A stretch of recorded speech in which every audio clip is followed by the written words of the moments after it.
hope this finds each of you so very well. I'm speaking to you today from my studio in West Orange, New Jersey. Absolutely delighted to welcome Catherine Gourdier to Grief and Rebirth podcast for the 11th special interview in the Grief and Rebirth podcast Rebirth series. Catherine, who is married to producer Don Carmody, grew up as the eldest of 8 siblings and will be speaking to us from Hidden Hills, California.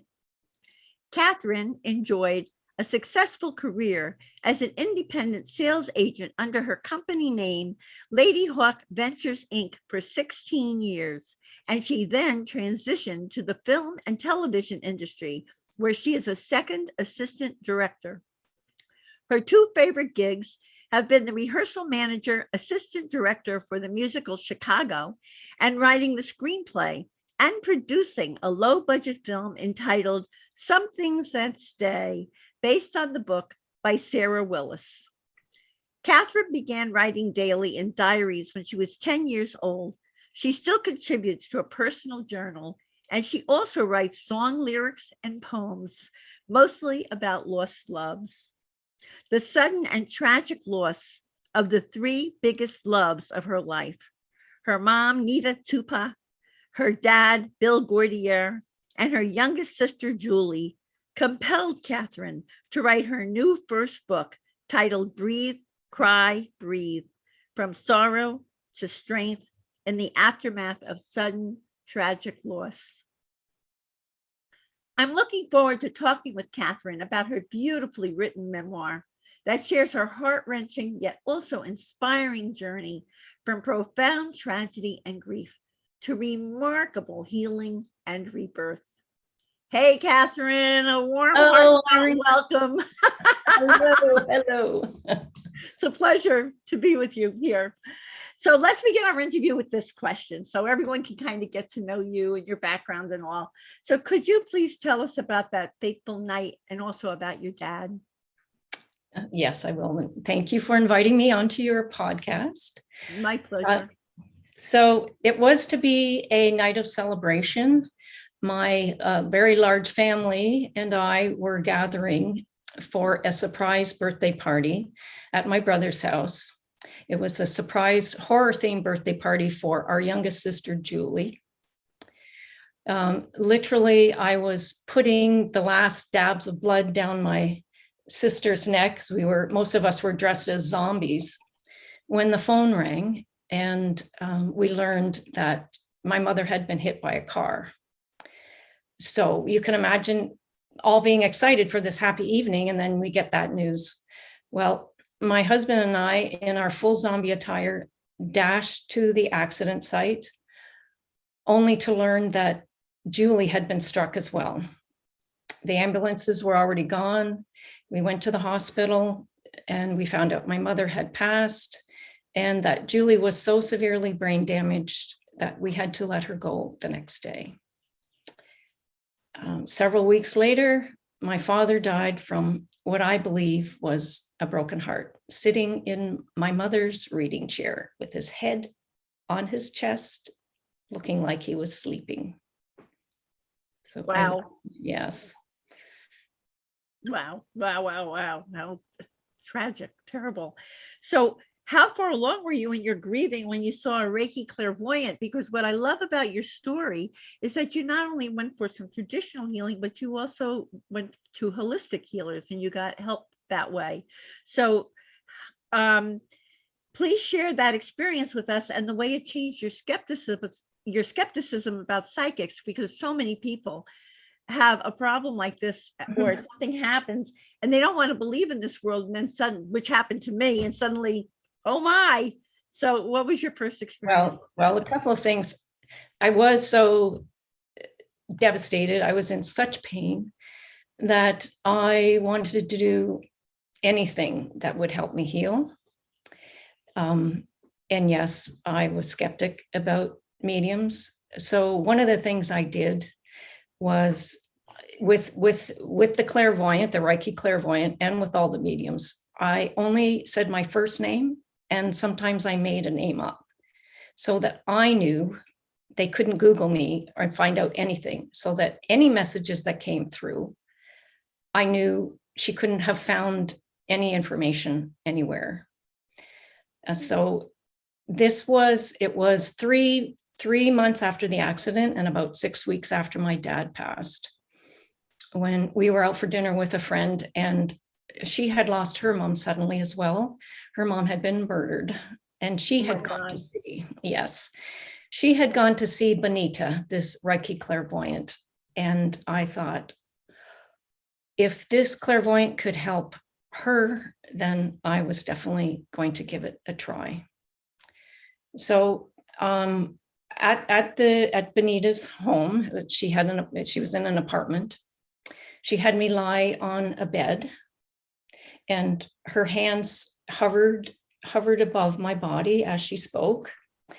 And one of the things that really got me was, again, she doesn't know me, she doesn't know anything.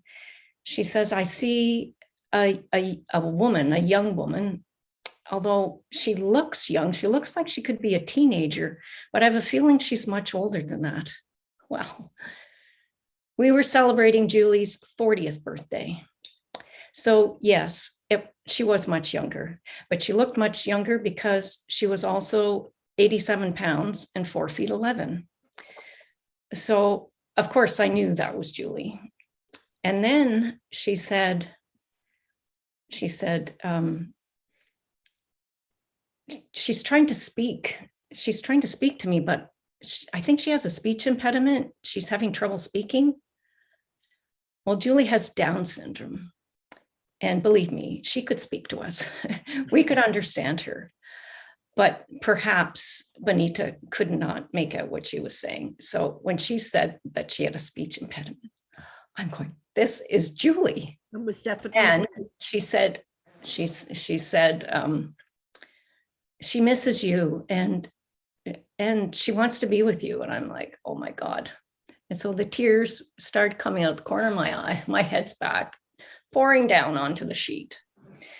Then onto another message, completely different. She says, so dear, you have an Aunt Joan and she has some serious health issues. Well, how does she know I have an aunt? And how does she know I have an aunt named Joan that has health problems? So from then on, I believed in mediums and psychics. You were sold. You were sold. So after your experience with, what was her name? Your Reiki clairvoyant? Her name was? Benita. Benita. So after your experience with Benita, you continued your healing process by seeing both traditional and alternative therapists and mediums. Would you like to share some of those life-changing experiences with us? Well, yes, I became a bit of a medium addict because the messages made me feel better. Absolutely. Yes. So, but besides mediums, I saw an NMT practitioner. NMT is neuromodulation technique. And I'll have to use her words to better explain what it is. I think it's wonderful because we're going to teach a lot of people here about perhaps a new modality they're not familiar with. So Deborah says, we all have a system within us, like a biocomputer that controls all aspects of our health, mental, physical, and emotional. Her training in neuromodulation technique taught her to speak to my system, and then my system responded to her commands and helped to improve my emotional and health and my responses to the trauma. She also helped heal a chronic shoulder injury. I could not swim for 3 years. After a couple of sessions with her, I was swimming again all summer. Amazing. After one session, I was singing and sweeping the kitchen floor. Even though I was deeply grieving, this is why I was seeing her. After one session, I felt so much better. I was singing and I loved to sing, but I couldn't sing. And yeah, so some people call it hocus pocus, but I would say give it a try. I would also say with mediums, all the mediums that I saw, the messages blew me away. And so I highly recommend giving it a try. Being open, you have to be open. Right. Well, you're speaking the mission of Grief and Rebirth podcast, because I interview mediums and healers and people like you who are so inspiring, who've been through so much and come through it, and also grief and trauma specialists. So my hope is that people who need help listen to these interviews and choose one of these people who resonates with you and get help, because there are many different ways to heal. And that's a wonderful story. So I do know also that part of your story is that the tragedy and your intense grieving put a bit of a strain on your marriage. And you had some sessions with an alternative therapist and a medium, which converted your resentment to loving forgiveness for your husband, Don. And I love the tender way he found the patience to let you heal. So would you like to talk about that? I mean, we like good men who are so supportive of their wives. Well, it put a strain on our marriage because he'd never experienced the intense grief like this, intense sadness. So he didn't know how to be with this person. Right. I wasn't his wife anymore. I was this sad, depressed being living with him. And so he said a lot of insensitive things, thinking that I should be healed already after 3 months, for example. So Deborah Frenette, again, the NMT practitioner, she suggested, why don't you forgive him? Because he doesn't understand. He couldn't understand the pain I was going through. And so I agreed. But again, going back to a medium, this was a medium, our first session, not knowing even whether I'm married, nothing. And she says, I have a message from your mom. She says, honey, Dawn and you are good together. Oh my God. Wow. Yeah. So I'm going, oh my God, she knows that I was possibly thinking of moving into our family home instead of selling it to be closer to my 3 siblings that were there, nieces and nephews, and my Aunt Joan. And here's mom saying, honey, forgive him. Forgive him, let it go. What a wonderful thing. Yes. What a wonderful thing. Not only that, it was a beautiful message from your mom, because I have a feeling as the oldest sibling, you're a big caregiver and you take care of everyone else. And your mom was saying to take care of you and take care of your relationship, which was nurturing for you. Yes. And so Beautiful. What happened, I did go to Kingston for 3 weeks. And when we left, there might have been a little, not this is so Kingston in Canada, not Kingston in Toronto. America. Right. Yes. So I left to go and prepare the house to put on the market. And I was gone for 3 weeks. And when I came back, I got the biggest, warmest hug from my husband. He said, I love you. I don't want to lose you. And I didn't want to lose him either. And since then, he's been spoiling me rotten and telling me he loves me 3 times a day. Oh my God. Keep him. Well, He's a that's why, keeper. yes. He's a keeper, but he learns through this experience too. How marvelous. Yes. And I so admired in your book, which is wonderful, everyone. You really ought to get it and read it. It's a wonderful, inspiring story, true story. But in your book, you talk about, which very few people would do, Catherine, your incredibly kind gesture to help ease the pain of the woman who killed your mother and sister. And you also had attempts to get a crosswalk at the accident site, and you raised awareness about the dangers of the elderly driving. Would you like to tell us anything about any of those? They were all such great ways to move through your grief, but that gesture was so spiritually aware. The woman driver was 85 years old. Actually, she was 7 weeks away from turning 85. And I had learned from meeting a family friend of theirs at our local bar. that her children had asked her to give up her keys. And she had said, I'll stop driving when I'm 85, which was 7 weeks too late to save my family. But it was an accident. It was a tragic accident, killing 2 people. Was it her fault? Perhaps it was. Perhaps a younger driver would have seen 3 people crossing the road. Perhaps a younger driver would have reacted quicker and swerved or hit the brakes. Whatever, it was an accident. Also, despite how busy the road had gotten over the years, my parents continued to walk across the street to go to church. Our church was directly across the street from our home. For 42 years, they walked safely across the street. But perhaps they were in their 70s. They also misjudged the speed of the car coming, or misjudged that this car was not going to stop. The sad thing is, too, they were struck mere steps from the end of their driveway. In any case, I knew the woman was suffering as well. So I bought her a card, and I wrote inside, we know it was an accident, a tragic accident, and we're trying to focus on our loving memories. I'm wishing you sunny days ahead, or something to that effect. And I also know that if that woman had come out while I ran up and popped that card into her mailbox, and we both would have cried, and I would have hugged the woman that killed them. Wow. That is such an amazing story.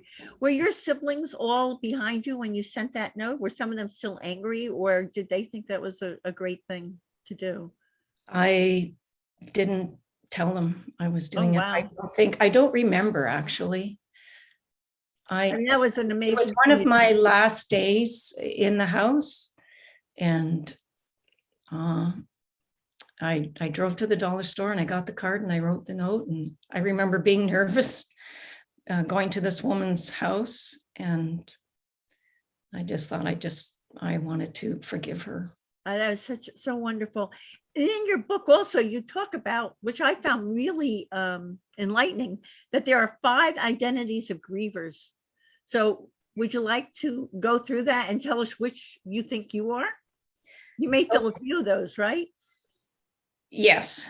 So I don't know what I was Googling that day, but for some reason, Dr. Susan Berger's 5 types of grievers came up on the internet. So this is not what I wrote. So no, but this is so helpful for people listening to our podcast, yes. Catherine, because many of them are grieving. Yes. And they choose different ways to heal. So what does she talk about? So one of her types is called a nomad. They're in denial and they run from their grief. An example, I have a friend of mine who lost her husband suddenly a few years ago, and she's been traveling ever since. She read my book about 3 months ago and told me, I haven't dealt with my grief yet. So nomads try to deny it. Another type is a seeker. They incorporate religion and spirituality into their lives to help them deal with their grief. Number 3, a normalizer focuses on recreating a sense of family. For example, if you lost a child, you may want to spend more time with a niece or nephew or your neighbor's child to try to fill the void. A memorialist is another one. And they are committed to keeping their loved one alive. And for me, that was doing fundraisers, but other people can do a walkathon or a run in memory of your loved one. And then Dr. Berger's final one is an activist. An activist takes the focus off their own grief by helping others, usually by getting involved with an organization within their own community, something related to their loved one. And that's exactly what I have done. I have become heavily involved with Julie's Special Olympics community. I've hosted 7 fundraisers in her memory, and also an activist, doing things like raising awareness about possibly in the car driver's tests for elderly seniors instead of just a written test and a vision test. You want to tell us a little more about that? That's such a wonderful, and I loved reading about it in your book, that Special Olympics fundraiser that you created in Julie's memory. And maybe some of the people in our Grief and Rebirth podcast audience can relate to it and would like to donate to it. So you want to tell us a little more and tell them where they can make a donation? Well, it's such a worthy cause. Yes, but one thing, Special Olympics is worldwide. I cannot remember how many countries. It's in my book. I mentioned it. But one thing that people maybe don't know is that Special Olympics runs all year. And so a lot of communities and most communities, they have to raise their own money. Each chapter has to raise their own money. And so you can imagine how expensive it is for new basketballs. And everything, and it's like a worldwide thing. I mean, like you have it all over the world, people have it, but it's each community does their own separate thing. Yes. So that's why I chose to help Julie's community, because I've met her friends. I call them her friends, her fellow athletes. So if anyone wants to make a donation, where should they go to do that? To support you and say, hey, I heard you on the podcast and I would like to contribute to the worthy cause in honor of your sister. Where should they go? I have all the links on my website, CatherineGourdier.com, CatherineGourdier.com. The special, all the links for the healers as well. But the Special Olympics link that I do have is for Special Olympics Ontario, Kingston. But as I said, you can Google and find the Special Olympics in your neighborhood. And yes. To any of you who are listening to this interview, by the way, and if you really relate to this, please let Catherine know that, you were moved by this and you made a donation, even if it's to a Special Olympics in, I don't know, Ohio or whatever, that you were inspired to do that. I think that's a wonderful, yes. In memory of Julie. In memory of Julie. But also with the fundraisers, it doesn't have to be a big fancy, 350 people, fancy dinner event, of which I did one of those. But I also did house parties. One house party I raised, I think it was $2,600. And it afforded the teams to be able to get new uniforms for when they travel. They have jackets and pants that they wear. And they put in memory of Julie with the heart on the back. That's beautiful. That's so beautiful. Yes. Wow. And you had another wonderful story you talk about that really touched me in your book about a person you called Dancer. Would you like to tell us about that? It's such a moving story. Well, my sister Julie saved 5 people's lives and gave the gift of sight to 2 others. So around, it was shortly after the 1-year anniversary of the accident, we received a letter in the mail from Julie's double lung recipient. And I learned that she had cystic fibrosis and had spent most of her life in and out of hospital. And I only assumed it was her just because of the way she was writing the letter, because in Canada, I think in the US, you are allowed to meet your recipients, the donors and recipients, families are allowed to meet. But in Canada, you're not allowed to. So when, so her letter was an eloquent, heartfelt thank you to my family. And I was so touched to receive it. I wrote her back.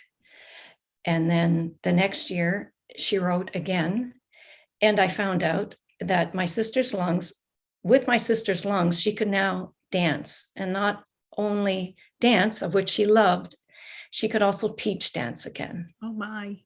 So again, this was something else why I called my therapies alternate or alternative, is because this writing letters and receiving letters from her made me feel good.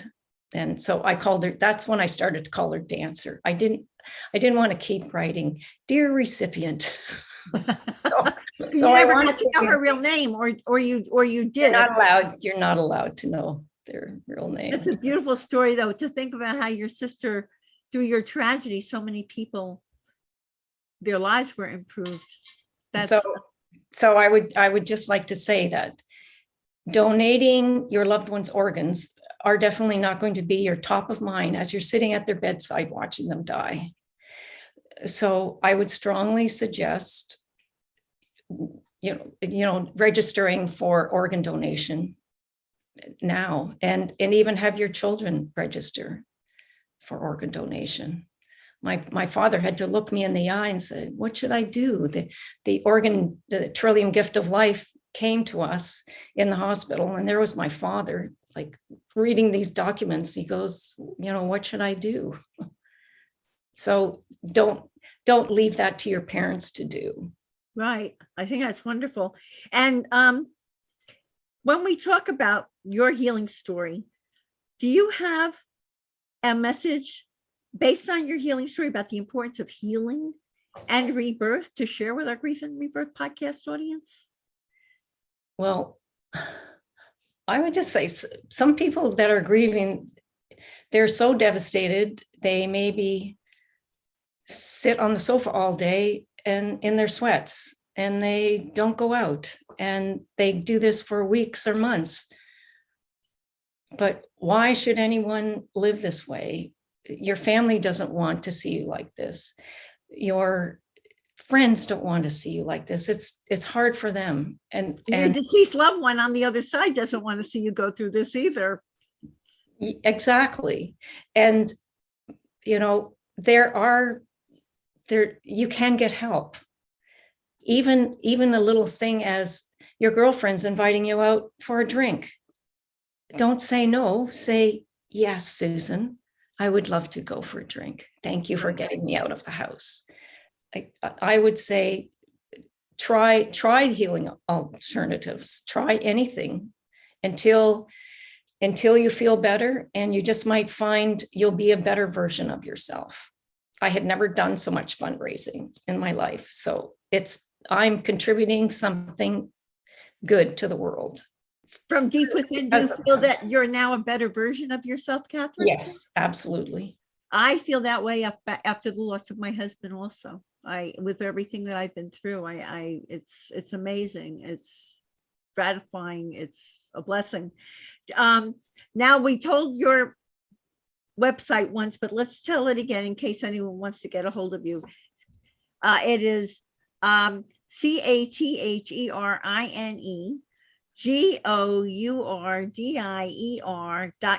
right? Yes. Okay, everyone. And what is Catherine's tip for finding joy in life? Oh, well, it's different for everyone. So I can only speak for me and relating to our discussion today. If you have not attended a Special Olympics event, I strongly suggest you do so, to see the joy in their faces. Like, just, they don't care if they win or lose. Maybe they do. Maybe they would like to get that trophy, but they just have so much fun. And other, like for me, a simple joy is a glass of wine and a bowl of chips, sitting on the dock by the lake with my husband, and just looking out over the water and at the clouds above. And that's joy. You just described being grateful for your present moment and having love in your life. I think that's beautiful. That's just wonderful. Catherine, your memoir is so beautifully written. You're such a wonderful writer, and it helps its readers to realize that the intense challenges of grief can be healed and lead to remarkable healing and rebirth filled with authenticity, optimism, and love, which you definitely have lots of. Thank you for opening your heart and sharing your incredible story with all of us. And I thank you from my heart for this really touching, very special interview with special you. And Thank you. here's a reminder. Oh, you're so welcome. And here's we're going to help so many people listening to our interview. I hope so. And I believe so. And here's a reminder, everyone, that you can see the show notes and all Grief and Rebirth podcast episodes on ireneweinberg.com. And make sure to follow us and like us on social at Irene S. Weinberg on Instagram, Facebook, and Twitter, and especially on YouTube. Be sure to subscribe, hit notify so you'll get all the inspiring and insightful new interviews like this one with Catherine coming your way. And if you'd like to be a part of this wonderful Rebirth series, which is so inspiring to so many people, please send us an email to hello@ireneweinberg.com. As I like to say, to be continued, many blessings, and bye for now. Bye.